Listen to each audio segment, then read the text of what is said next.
tous les spectateurs ont son nom sur les lèvres. Guillaume de Tonquédec est actuellement à l'affiche de la comédie Times Square, qui se jouera les 7 et 8 mars prochains à Monaco, mais aussi le 8 avril suivant à Fréjus.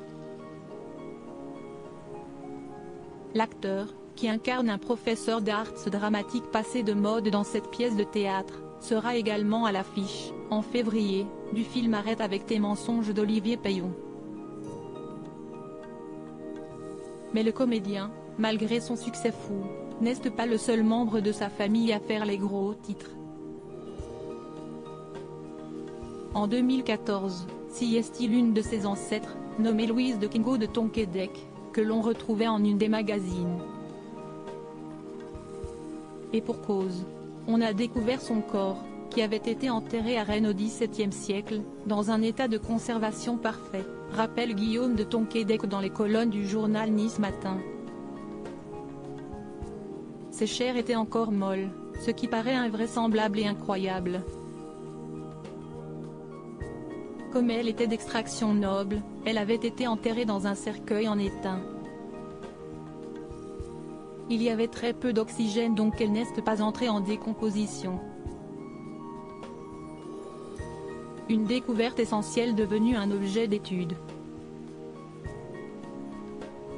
Drôle de bagage pour l'acteur césarisé, époux de Christelle Marchal, qui n'est toutefois pas étranger au monde de la science puisqu'il est le parrain de l'Institut du cerveau de Paris.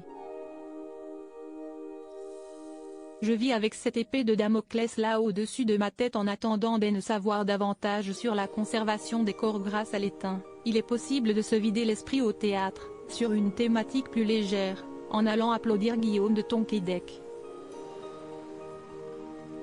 D'autant que l'acteur, père de 3 enfants, soulève de nombreuses similitudes entre ce qu'il joue et ce qu'il vit. Je me projette évidemment dans le personnage de Matt Donovan car, à l'instar de tous les artistes, je vis avec cette épée de Damoclès là au-dessus de ma tête, soulève-t-il.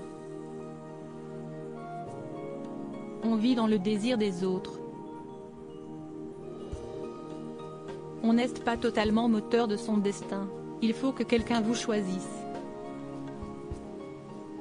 Si est ce qui fait que ce métier est à la fois magnifique, mais aussi dérisoire et terrible.